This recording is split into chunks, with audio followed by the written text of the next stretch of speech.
क्योंकि अपने बल पे है। अपने बल पे भरोसा न करना, बल उसी का है।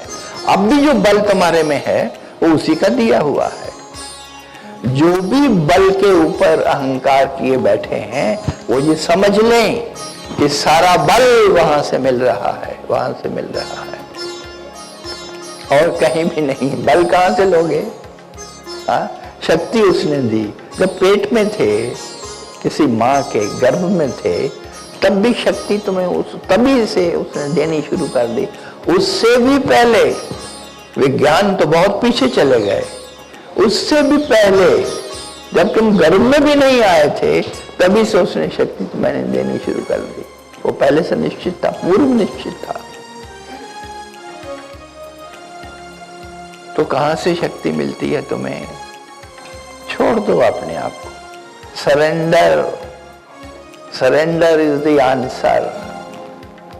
अपने आप को उसी पे छोड़ दो, उसी पे छोड़ दो, वो पकड़ लेता है। मैंने बचपन में सुना था, कहावत है एक, आपने भी सुनी होगी कि पहला सुख निरोगी काया।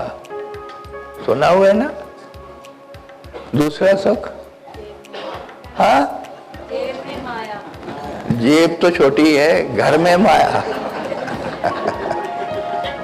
घर में माया। पहला सुख निरोगी काया, दूसरा सुख घर में माया, तीसरा सुख उत्तराज्ञाकारी। इतनी दौड़ा बस। और चौथा सुख पतिव्रता नारी। पतिव्रता नारी, पति को भूल गए, नारी को पकड़ लिया। नारी का ही फर्ज है पतिव्रता होना, पति का कोई फर्ज नहीं है।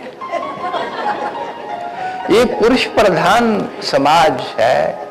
इस पुरुष प्रधान, आज भी पुरुष प्रधान है, ये उसने ये सबक दिए आपको। इसमें जोड़ना चाहिए, इसमें जोड़ना चाहिए कि पांचवा सुख पत्नी व्रता दुनिया सारी। पत्नी व्रता दुनिया सारी, पत्नी व्रता।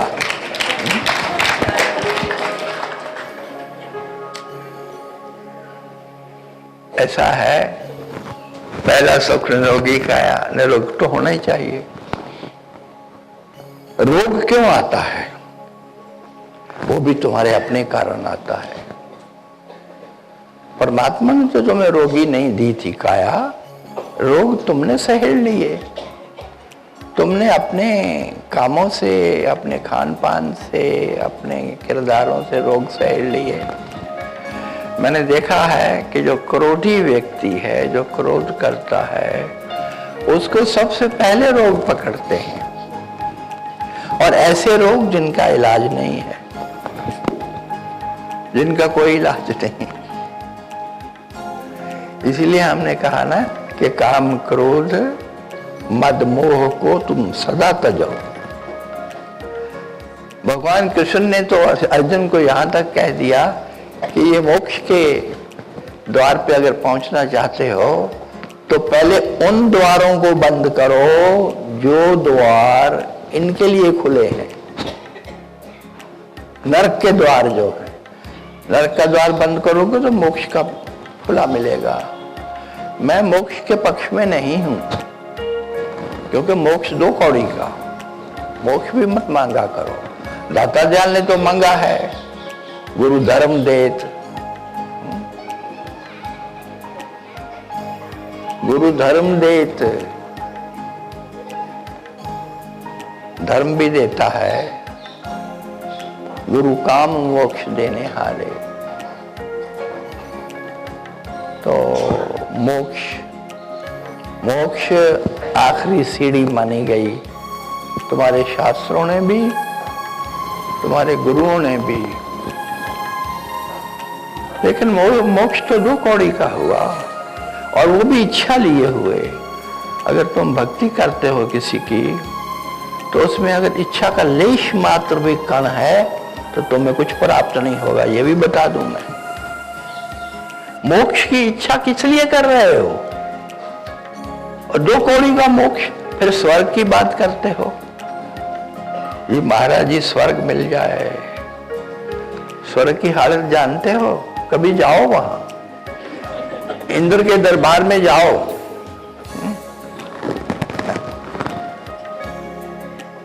इंद्र के दरबार में जाओ जहां वो नर्तकियां नाच करती हैं और शराब के दौर चलते हैं, और जहां पर झगड़ा है, हर समय झगड़ा है, डर बना हुआ है कि कहीं कोई राक्षस हमें आकर के युद्ध ना करे हमसे, कोई अटैक ना कर दें। इंद्र का सिंहासन सदा डोलता है, वो सदा डर में है, वो सदा क्रोध में है, वो सदा युद्ध कर रहा है। वो असुरों का और सुरों का तुमने युद्ध देखा है, सुना है, लोगों ने बड़ी फिल्में बनाई हैं इस पर। तो है क्या वहां स्वर्ग में? क्या करोगे जाके? वैसे पूछूं तुमसे, हर आदमी जब छोड़ता है शरीर तो बड़े गर्व से लिखते हो स्वर्गीय है, उनको स्वर्ग प्राप्त हो गया, गाली देते हो है? जहां सतगुरु विराजमान है वो न स्वर्ग की बात करता है, क्योंकि स्वर्ग भी नरक जैसा ही है। अगर किसी कहानियां सुनो स्वर्ग की और तुम्हें मौका मिले वहां विजिट करने का तो सब विदित हो जाएगा, लेकिन तब विदित हुआ तो किस काम का? और फिर वो उतने समय के लिए होगा जितना तुम्हारा पुण्य है। पुण्य क्षीण होते ही धक्का दे दिए जाओगे नीचे कि चलो फिर कीड़े मकोड़े बन जाओ, फिर यात्रा शुरू करो ना। ये तुम्हारे जीवन की निष्पत्ति नहीं है, ये तुम्हारे जीवन का गंतव्य नहीं है, ये तुम्हारी मंजिल नहीं है। तुम सबके पार जा सकते हो, सदा सदा के लिए वही रूप हो सकते हो। तुम्ही को जाना तो तुम ही हो जाएंगे, जिसको जानते हो वही हो जाते हो।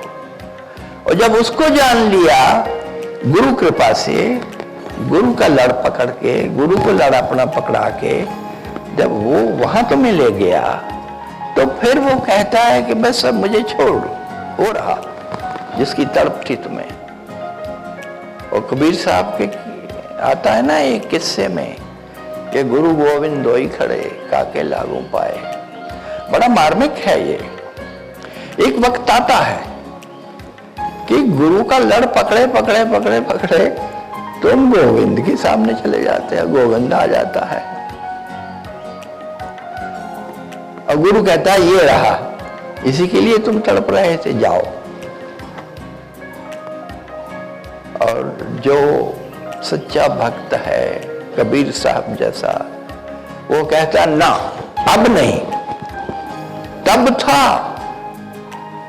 अब नहीं, अब मैं गुरु का चरण कैसे छोड़ूं, अब कैसे जाऊं उसके पास, गोविंद के पास, क्योंकि दया तो तुमने की है, मिलाया तो तुमने है, तुम लेके आए हो वहां, तुमने पहुंचाया है। बलिहारी गुरु आपकी जो गोविंद दियो बताए। अब बलिहारी वो गोविंद के नहीं जाता, वो गुरु के जाता है। और एक और जाविये से तुम्हें मैं कहूं कि जब वो अवस्था आती है, वो परम अवस्था आती है, तो गुरु में और गोविंद में कोई भेद नहीं रहता है। जो भेद करते हैं वो अधूरे हैं, वो अधूरे हैं, वो कम है, वो भी पहुंचे नहीं है। पहुंचने के बाद तो कोई अंतर ही नहीं रहता है, एक ही रूप हो जाता है। तुम ही को जाना तो तुम ही हो जाए, तुम ही वो बन जाते हो, तुम स्वयं भी चाहते हो। फिर तुम बड़ी अजीब अवस्था में होते हो कि अरे ये तो मैं खुद ही था, मैं किसको ढूंढता था, वो यहीं बसा था। पहचान ले अपने को तो इंसान खुदा है। जहर में जो है गु है, ज़ाहिर में वो है खाक, मगर खाक नहीं है। जलवों की खता क्या जो दिखाई नहीं देते, खुद देखने वालों की नजर पाक नहीं है। तुम देखने वाला तो बनो, देखने वाले बनो। नजर पाक नहीं का अर्थ है कि तुमने अपना ही चित्त मैला कर रखा है, तुमने अपने ऊपर ही मैल गिरा रखी है, तुम आप ही अपने ही कर्मों के द्वारा वो पाप वृत्ति को प्राप्त हो गए हो। पाप ही पाप हो रहे हैं, पाप ही पाप हो रहे हैं। तुम्हारी अपनी दृष्टि साफ नहीं है, कैसे देखोगे? ना देख पाओगे। गुरु दृष्टि दे भी दे तो वो उधारी है। कृष्ण ने अर्जुन को दृष्टि दी, ददामी ते सचक्षुषा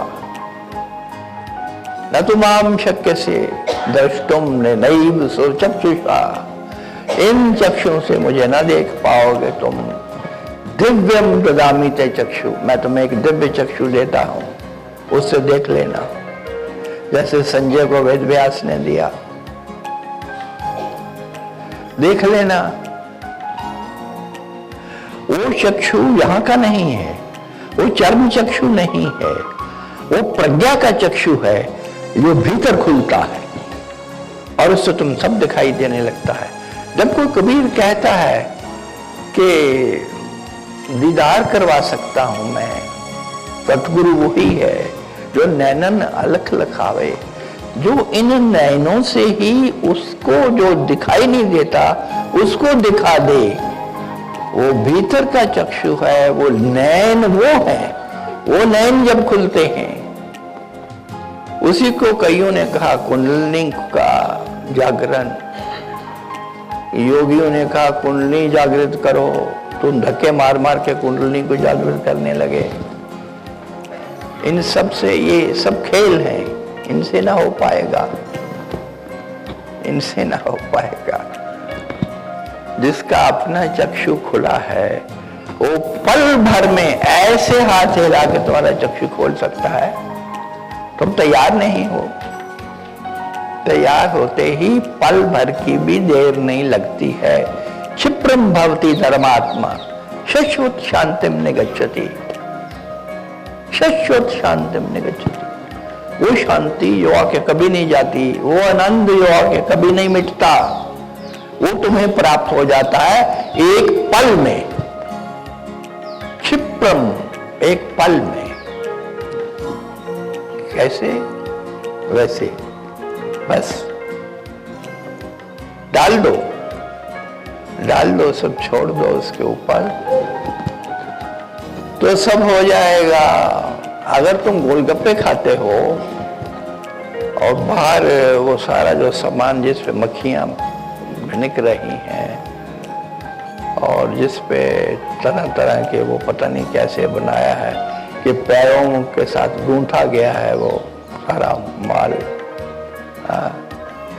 हाथों से नहीं पैरों से उसको गूंथा गया है और वो तल के तुम्हारे सामने परोसा जाता है बड़ा शाप, तुम छटपटे करके खाते रहते हो। महाराज जी आज गोलगप्पे खाए, आज चाट खाई, फिर एक दिन आता है तुम कहते हो महाराज जी क्या करें, ये बीमारियां पीछा नहीं छोड़ती। ये तुम्हारे अपने हाथ में है, तुम्हारे अपने हाथ में। ये नहीं मैं कहता कि बीमारी नहीं आएगी, क्योंकि एक कारण तो बनेगा तुम्हारे जाने का इस संसार से, लेकिन मैं कहता हूं कि बिना अपनी मंजिल को पाए मत जाना, मत कोई जाए, जा नहीं सकते तुम।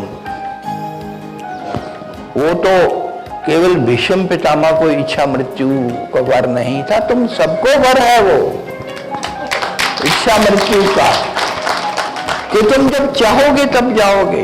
अरे इंसान ही क्या हुआ, वो तो गुलामों से भी बदतर हुआ, जिसको बिना उसकी मर्जी के धक्के से जहां मर्जी ले जाओ।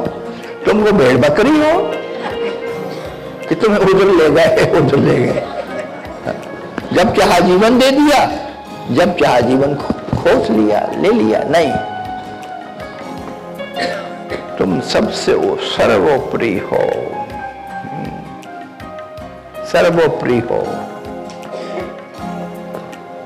इंसान से बड़ा कुछ भी नहीं है। देवता और देवियां जो विराजमान है किसी आकाश में, वो आकाश मैंने नहीं देखा है, तुमने उनको बैठाया हुआ है आकाश में। वो देवी देवताएं वो भी लालायित हैं इंसान का शरीर पाने के लिए। क्यों?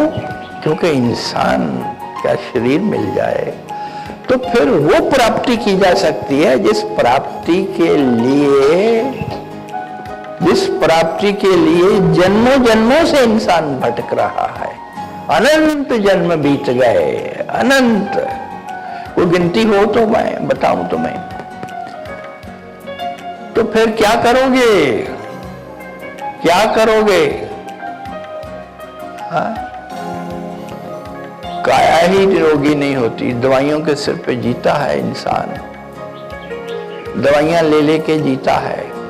और जो सबसे बड़ी औषधि है, सबसे बड़ी औषधि है जो प्रकृति ने तुम्हें दे रखी है, उससे टूट जाता है। मैंने देखा है बहुत सारे मामलों में कि बीमारी तुम्हें तब आती है जब तुम प्रकृति के मूल नियमों से टूट जाते हो। जब उससे टूट गए तो परमात्मा से टूट गए, परमात्मा से टूट गए तो वो डोरी जिससे तुम्हें शक्ति मिल रही थी उससे टूट गए। हमारी श्रद्धेया मां निर्मला जो सर्वोत्तम स्थान पे उस आध्यात्मिक चोटी पर बैठी हैं, जिसको सब पाने की कोशिश करते हैं, उनको किसी सतगुरु ने ठीक नहीं किया है। वो जहां जुड़ी हुई थी वहीं से सब शक्तियां उनको मिल गई, तुरंत मिल गई, तुरंत मिल गई। जो ही तुम्हारा धागा कट जाता है, जो ही जोड़ कट जाता है, वहां तुम्हें परेशानी घेर लेती है। ये जो गीत गाया है, ये जो गीत गाया कितने मीठे स्वर में, जब कोई अड़चन आन पड़े, जब कोई विपदा घेरे, ये हमारी प्यारी बेटी नीरजा पंडित और ये अशोक पंडित इस स्टूडियो में बैठ बैठ के इन्होंने उसको परिश्रित किया। तो हमने तो याद भी नहीं आता इन दिनों कब ये शब्द बोले थे, लेकिन इसने कितनी कृपा की, तुम्हें तुम्हारे घर घर तक वो पहुंचाया, घर घर तक पहुंचाया। तो आपकी सेवा सबसे बड़ी तो ये करने वाले बैठे हैं। हाँ, उपाध्याय साहब तो सबसे आगे हैं, उनसे भी आगे खड़े हैं, बैठे हैं। ये हमारे गुरुदेव बैठे हैं।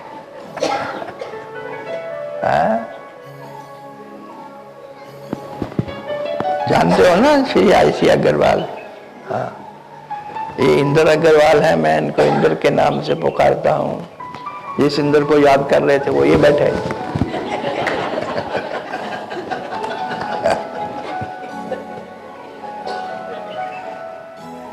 लेकिन साथ ही कहता हूं इंद्र की पदवी किसी को ना मिले। वो को जीवन है दुख भरा जीवन, अशांति भरा जीवन, डर से भय से भरा जीवन, लड़ाई झगड़ों से भरा जीवन, क्रोध वैमनस्य से भरा जीवन। वो तो नरक से भी बदतर है। तो ये हमारे श्री आईसी अग्रवाल, इनके साथ सरदार जी बैठे हैं। ये सारी टीम इनकी है, ये सारी टीम इनकी देन है। तो मैं तो इनके दर्शन करते ही प्रसन्न हो जाता हूं।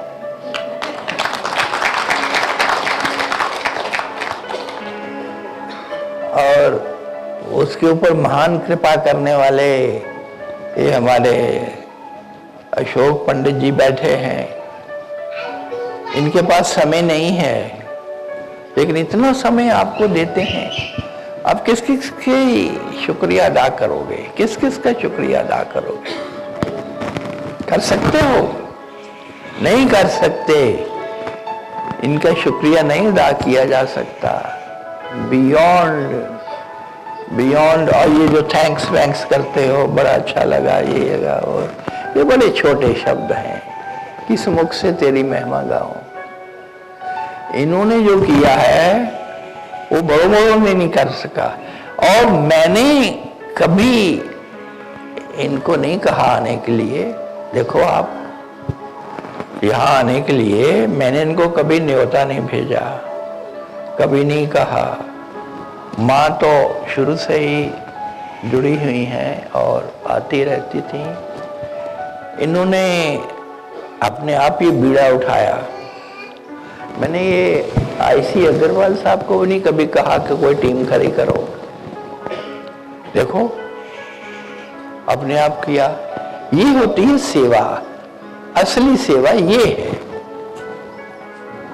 हवाई जहाज बंद हैं, ये एयरपोर्ट बंद कर रखा है, आने जाने का साधन नहीं है। और जो कभी हवाई जहाज से नीचे सफर नहीं करते हैं, वो बताओ कहाँ कहाँ धक्के खा खा के सड़कों के तो यहाँ पहुंचे हैं आपको दर्शन देने। फिर आप कहते हो कृपा करो, और क्या कृपा होगी इससे बड़ी? और 3-4 सत्संगी अपने ऐसे बैठे हैं जो कि ऑलमोस्ट वेंटिलेटर, हाँ, और आपके आशीर्वाद से अब वो यहीं विराजमान। बहुत अच्छा है। ऐसा तो ये जो वेंटिलेटर की बात की है या आईसीयू में दाखिल होने की बात की है, ये तो पता नहीं गिनने लगोगे तो गिन ना पाओगे। ये तो रोज के कई किस्से होते रहते हैं उनके साथ जो श्रद्धावान हैं और जिनकी डोर बंधी है, जो जुड़े हुए हैं। मैं ये कोई गारंटी नहीं दे रहा हूं, लेकिन एक सत्य का उद्घाटन कर रहा हूं कि जिनकी डोर वहां बंधी है उस अपने सतगुरु स्वरूप से, जिसको वो जानते हैं, जिसके प्रति पूरी श्रद्धा और विश्वास है, उनको कभी कोई मुसीबत नहीं आ सकती। आना असंभव है, क्योंकि वो उस स्रोत से जुड़ गए जहां से सारी शक्तियां आती हैं। नकारात्मकता आएगी नहीं, आएगी तो तुरंत चली जाएगी। मुझे किस्सा एक याद आ रहा है, मैं चलते चलते आपको वो किस्सा भी सुना दूं। 1 बजने लगा। वो देखो, भागवत की कथाएं सुनते हो ना, तुमने तो सुना ही हुआ होगा। अरे सुनते हो? आपके मुख से सुनते, आप कह रहे हो कि किसी के मुख से? मैं सबकी बात कर रहा हूं, केवल आपकी नहीं। टेलीविजन घरों घरों में है, जगह जगह है, तो मैं भी खोल लेता हूं टेलीविजन, माँ भी खोल लेती है टेलीविजन। ठीक है, एक वैज्ञानिक उपकरण है, ये विज्ञान की उपलब्धि है, इससे सभी फायदा उठाते हैं। तो कोई भी ले सकता, कोई भी कर सकता। मेरे पास लोग आते रहते हैं जो सबसे पहले टीवी खोलते हैं। आप कितना बंद करो वो टीवी खोलते हैं। तो मैं कहता हूं कि भाई टीवी खोला तो था, बंद कौन करेगा? आप चले गए तो वो जो है रिमोट, मुझे तो उसका नाम भी अब याद हुआ है, तो उसको रिमोट कहते हैं रिमोट कंट्रोल। तो खैर वो ढूंढ ढांड के मैं ही बंद करता हूं बहुत बार टीवी को। ऐसा है, निषेध किसी बात का नहीं होना चाहिए, यही तो मैंने शिक्षा दी है। बिना निषेध के सर्व स्वीकारिता करते हुए तुम इन चीजों से ऊपर रहो। यही तो कला सिखा रहा हूं मैं कि तुम कीचड़ में भी कमल की तरह खिले रहो, तब बहादुरी है।